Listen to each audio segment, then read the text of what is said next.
लोकांना काय वाटतं की नुसतं जेवण कमी केलं की प्रॉब्लेम सॉल्व्ह होईल. तसं नाहीये. तुम्ही नुसतं जेवण कमी केलं तर ते शरीर श्रिंक होत जाईल आणि जो कचरा आहे, टॉक्झिन्स आहेत, ते पण त्याच्यातच चिकटून राहतील.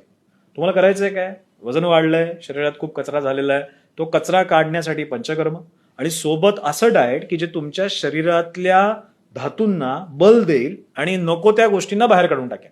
म्हणजे it should kill the unwanted and it should protect the wanted. असं डाएट तुम्हाला खायला पाहिजे.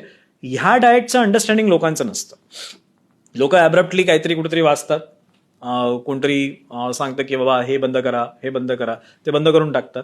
आता ते बंद केल्यानंतर त्याच्याबरोबर येणारे मायक्रोन्युट्रिशन पण बंद होतात. फॉर एक्झाम्पल गहू, मी मगाशी सांगितलं ग्लुटेन वाईट आहे किंवा ग्लुटेन बद्दल असं मी सॉरी असं बोलत नाही, पण आता सांगतो की ग्लुटेन बद्दल आपण म्हणतो ग्लुटेन नाही खाल्लं पाहिजे, पण ग्लुटेन ज्यावेळी मी बंद करतो त्यावेळी ग्लुटेन बरोबर येणारे बाकी मायक्रोन्युट्रिशन पण गेले ना. मग त्याचं डेफिशियन्सी कशी तुम्ही भरून काढणार? मग त्याच्यासाठी प्लॅन बी पाहिजे.